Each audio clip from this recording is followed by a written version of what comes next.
अनेक महिन्यांपासून प्रलंबित असलेल्या घरकुलाच्या जागेचा प्रश्न स्थानिक ग्रामपंचायत आणि ग्रामस्थांच्या सकारात्मक पुढाकारामुळे अखेर सुटला आहे. लाभार्थी मीराबाई मगन जाधव यांना घरकुल मंजूर होऊन तब्बल 6 महिने उलटले होते, परंतु योग्य जागा उपलब्ध नसल्याने आणि उद्भवणाऱ्या अडचणींमुळे घरकुलाचे बांधकाम सुरू करण्यात मोठे अडथळे निर्माण झाले होते. हक्काचे घर असूनही जागा नसल्याने लाभार्थी कुटुंबाला मानसिक त्रासाला सामोरे जावे लागत होते. या गंभीर परिस्थितीची दखल घेत चेअरमन आप्पासाहेब गायकवाड यांनी विशेष पुढाकार घेतला.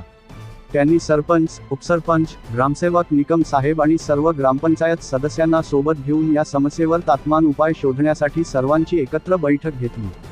सर्वांच्या समन्वयातून आणि ग्रामपंचायतीच्या माध्यमातून तातडीने योग्य जागा उपलब्ध करून देण्यात आली. जागा निश्चित झाल्यानंतर अत्यंत उत्साहात या घरकुलाचे भूमिपूजन आणि पाया खोदणीच्या कामाला सुरुवात करण्यात आली. जागा उपलब्ध झाल्याने लाभार्थी कुटुंबाने प्रशासनाचे आणि ग्रामस्थांचे आभार मानले आहेत. या महत्त्वपूर्ण प्रसंगी गावातील प्रतिष्ठित नागरिक आणि ग्रामस्थ मोठ्या संख्येने उपस्थित होते.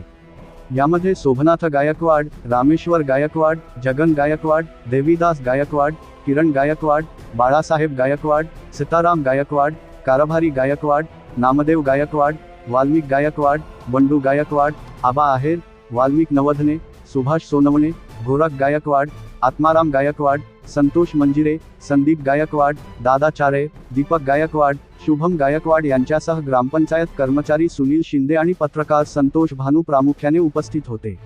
RKS न्यूज साठी प्रतिनिधी उस्मान शेख, येवला, नाशिक.